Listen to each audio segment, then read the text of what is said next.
Hi class, today I want to talk to you about sex and gender. There is often a lot of confusion around these terms because in our society we use them interchangeably. But in fact, sex and gender are two totally different things. So first and foremost, sex. Sex is biological. It's what you're born with. Generally has to do with your chromosomes and your genitalia. Whereas gender are the appropriate behaviors assigned to each sex category. So how men are supposed to act and how women are supposed to act. Those are the gendered attributes, the gendered ways they carried themselves because of society's socialization, society's teachings, and expectation. So, first and foremost, we like to think that sex is biological only, but there's actually a social construction aspect of sex categories. So, like sex category, male or female. But that's in our society. We have a binary system, which means it's a two category system for our sex categories. Yeah? We know that biologically people are born with more than just the binary category system. There are people who are born intersexed and there are people who are born with ambiguous genitalia. In our society, we don't allow these people to just live. We make them choose a category and take the appropriate measures to fit into that category. So even our sex categories are socially constructed. Society has decided that we're a binary system. Now in other cultures and other societies across time and in different places, there have been more than two categories. Also, gender is the attributes or activities associated with each of the sex categories. It's also binary because it's only a binary sex category system, so then the gender expectations are also binary. And generally they follow masculine and feminine. So girls, as they're being socialized into our society, are trained on how to behave and what is expected of them. And similarly, boys are also trained how to behave and what is expected of them. We're socialized in all the different ways of our life. Of course, we're also socialized into our gendered expectations. When you don't fit into the gender expectations for your sex category, society lets you know. You're either made fun of or otherwise noticed or mentioned for being abnormal or not part of the dominant expectations, yeah? Different cultures at different times have had more than two gender categories. In different Native American cultures, there were more than two categories. There would be male, female, and two-spirit, a person who did not identify with the gendered expectations for their sex category.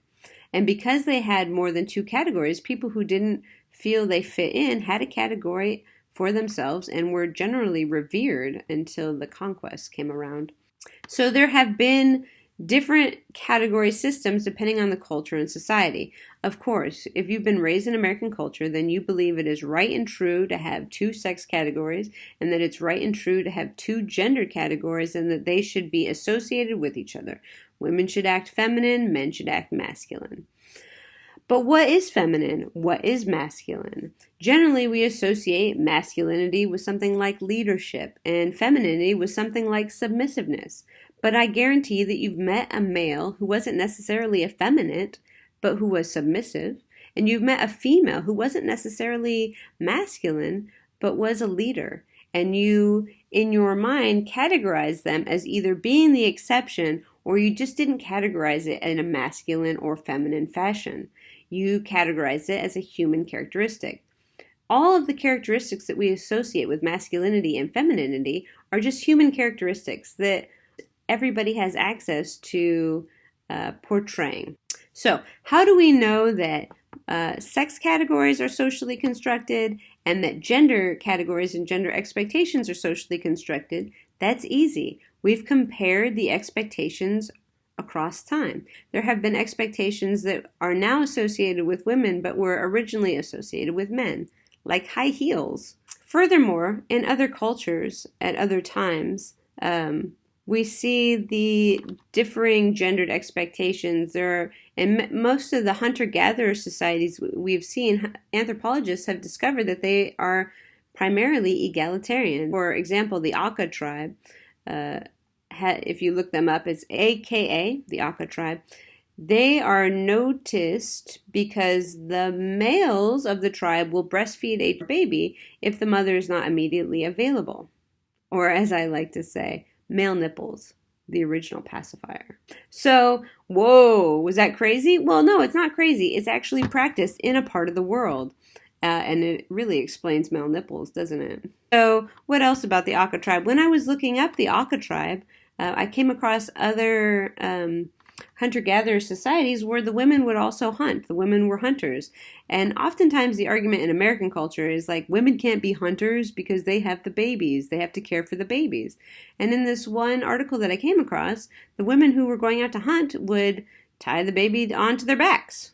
Something that we in American culture could not even fathom because we've believed the idea that women can't be hunters or that women shouldn't be hunters because it's the gender norm or expectation for our society. Furthermore, if you were to Google women hunters right now, you would probably find a lot of modern pictures of women dressed in camouflage with their big rifles hunting big game. So I hope this helps explain a little bit the differences between sex and gender. Again, I know this will probably be difficult for you to hear because you've been socialized into the norms and expectations of your society since birth, and you believe it to be right and true and biologically determined. But as this is a sociology class, we are looking at the ways in which society will train us to behave. They train us how to behave and all the other institutions and aspects of our lives. Why would gender be any different? Ciao.